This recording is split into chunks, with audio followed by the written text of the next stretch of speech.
Are you tired of not being able to run? Stay tuned because in this video, I'm going to show you efficient and easy ways to move around faster in Chapter 5. Let's get started. B-hopping has been in the game since forever, yet there's still a bunch of people who don't utilize it at all. B-hop stands for bunny hopping, and the way it works is simple. You jump and you slide right afterwards. B-hopping works amazing, especially when you're landing after using your glider or using a shockwave grenade. However, you can still B-hop without using anything, and it's a great way to move around faster. This is why you see a lot of pros doing this all the time. Now, before we continue any further, we need to make sure your settings are optimized for this chapter and the rest of these tips that I'm going to talk about. You need to have an easy to access sprint bind. If you play on keyboard or mouse, this is not going to be a problem for you. However, if you're on controller, this can be a little tricky. Personally, I've bonded my sprint to my touchpad and I always press it like this with my left index finger. So make sure you find yourself a similar easy to access bind for sprinting because it's a must this chapter. While we're talking about settings, if you are on controller, make sure your hold slide time is set to around 0.150 seconds or lower. This is going to make sliding easier and faster. Let's talk about rotated ramps. You may have seen pros start doing this recently,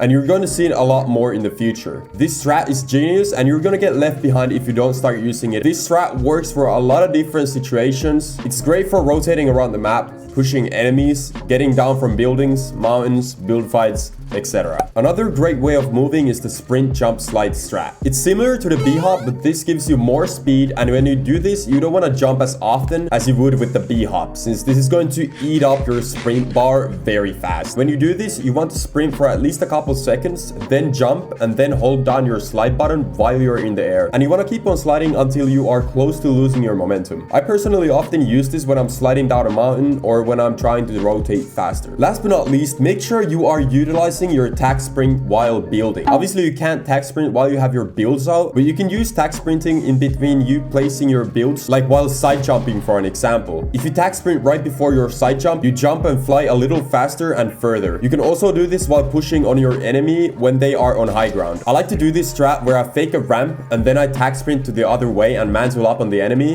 This works very often and it's very simple to do. If you get boxed or you're stuck in a tight space, you can often tag sprint your way out. You can also ramp up while tag sprinting, and this is a very good way to get high ground fast without using many mats. Also, if you haven't already, you should learn how to do tag sprint 90s. Every good player does this now, so make sure you don't get left behind. If this video helped you, please don't forget to leave a like and subscribe, and also check out this video right here. Peace out.